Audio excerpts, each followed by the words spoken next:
Hello guys, welcome to my first proper YouTube video. In this video, we'll take a look at a game that I played recently where I suffocated my opponent's pieces, literally. So, you might have heard that the two most important things in chess are material and king safety. But, in my opinion, the third most important thing is piece activity. It really makes a whole lot of difference, especially if the material is equal and both of the kings are safe. And this is what happened in the game. I beat my opponent because I was able to activate my pieces and my opponent could not do that. So let's see how I've done it. It's a pretty short game, but there's a lot to learn. Let's begin. E4. My opponent responds E5. Knight C3. Knight C6. Bishop c4, knight f6, d3, pretty standard so far, bishop c5, knight f3, d6, and bishop e3.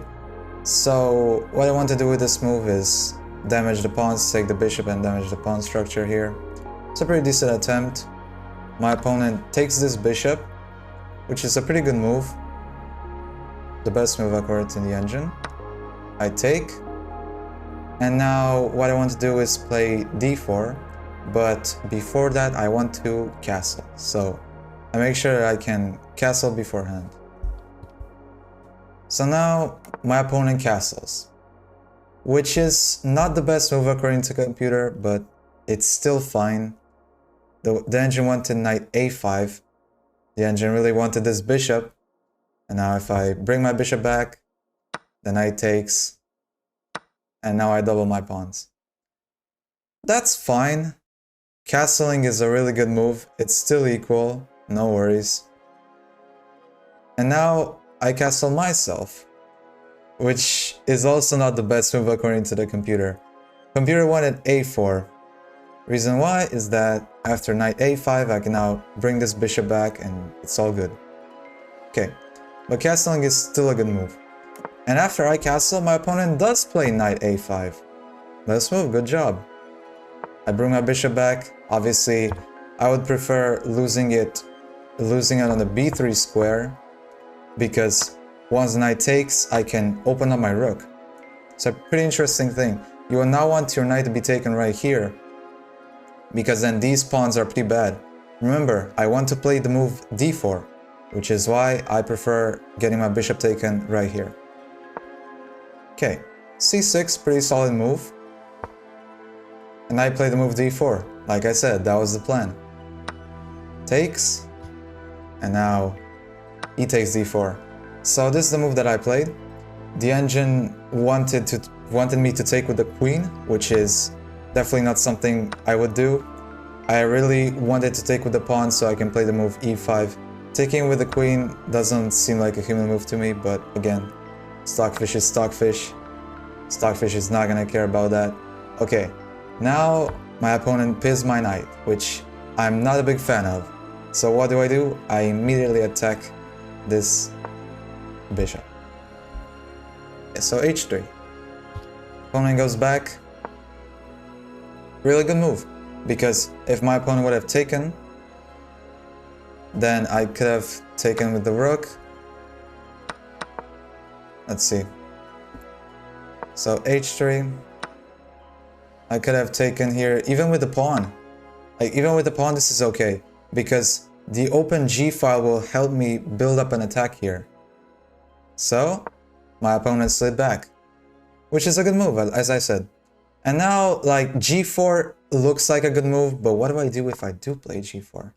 Like, my opponent is just gonna slide back. Now this pawn's under attack. You can push this, but now your king is sort of weak. So I didn't like the move g4.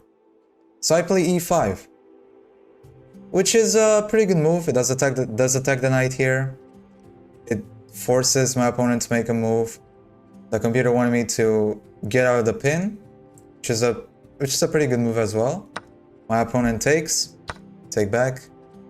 And now my opponent plays this move. Queen takes d1. And this is where it starts to go downhill for black. So the reason why queen takes d1 is a mistake is because after I take back, this knight has a difficult decision to make. If you go here, you obviously lose the knight, which is not good. If you go here, which is apparently the top move of the engine, you lose a pawn. So this is just a clean loss of a pawn. So you would think, what should have Black done? Black should have gone here. So knight d7. Because now Black's threatening this to win this pawn, and now I have to play a move like queen to d4, defending this. It's a pretty tough move to find. My opponent watched the trade queens and then moved the knight, but that is where the mistake lies.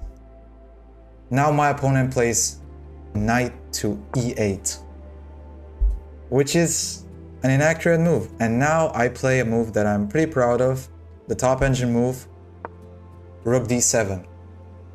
This move attacks this, but it also just puts my rook in an active position and stops the knight from going here. And this pawn stops the knight from going here as well. This rook cannot really do much either. This is where the piece activity really comes in. b6. Obviously you don't want to lose that pawn.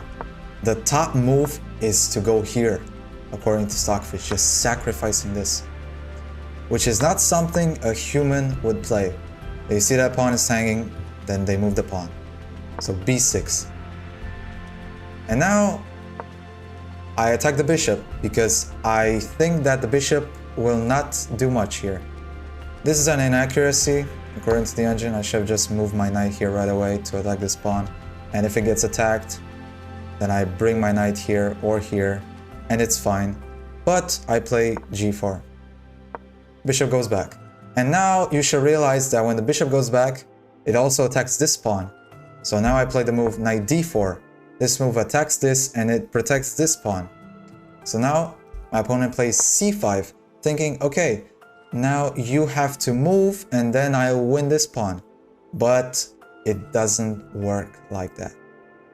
So you can still protect this pawn, but not like that. You go in front of the bishop like this. And now your bishop cannot go through the knight and take your pawn, which is why I play the move knight f5. Bishop takes f5. My opponent did not like that this knight was getting in the way of everything, which I totally understand. And now I take with the pawn. And I take with the pawn because, first of all, I can use this g-file to create an attack maybe. And I'm trying to play the move e6, but not right away. And this is where my opponent really makes a mistake. My opponent plays f6. And this plays directly into e6, which is the most important move of the game. And it's with the pawn. This move cancels out any activity that my opponent can do. If my opponent tries to do something like here, you cannot really make much progress. It would take you 3 moves, and by that point I would already have my rook here. I would play e7, and there's nothing that black can do really. Black can play this, but e7 is still coming. There is nothing that my opponent can do. My opponent plays a desperate move, a5. It doesn't really help the case. e7. And now, after this, which is obviously what my opponent plays, I should have defended the pawn, but I see a pretty clear victory, and I play rook d8.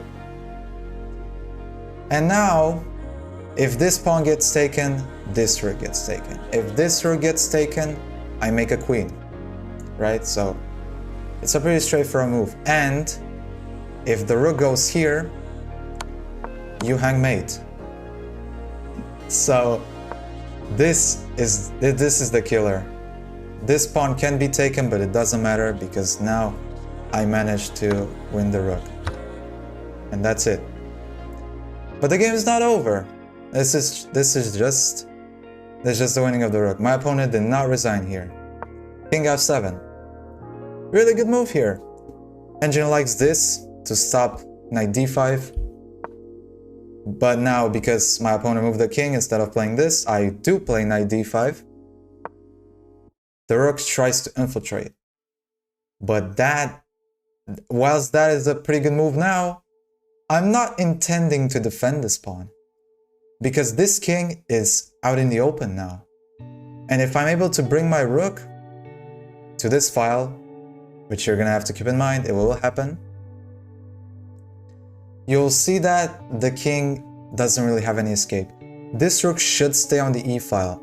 It cuts off my king, and it stops my own rook from going to the e file, right? So now I give this check, opponent goes back, and I take a pawn. And this is another bad move. My opponent takes the pawn, which is exactly what I said my opponent shouldn't do. And now I give a check, because I see a check, I gotta play a check. I know why I did that, it definitely wasn't the best move, I should have attacked the knight, but that's fine. My opponent goes here, and now I attack the knight. I come back to senses. And now this is completely lost. Because if the knight moves, I have this move. Which is exactly what happened in the game. The best move was to get this taken, and it would still lead to a checkmate very soon. That's not the move. That's not the move. Okay, my bad. Rook e6 here, apparently. Wow. Really good move here to threaten this and try to get some sort of back rank. I get it. Really good move. So rook e1, and now knight d6. Not good. Your knight was under attack, and the best move was to lose the knight and somehow escape, but it's still a dead lost position. And now, check. Knight has to block, it didn't block, the king moved. And now, rook f8, checkmate. This was beautiful. The pawn controls this square, the king's escape square. This king has no moves. Amazing. Beautiful game. I hope you have managed to learn something from it. If you want to see more games like this, let me know down below. Now we'll see the game review. So 95.3% accuracy. That's insane. If you want to see more videos like this, let me know down below where I analyze my games. Maybe even your games. You can send them to me if you want. I have my email linked on YouTube. And I hope you enjoyed this video, and I'll see you in the next one. Goodbye.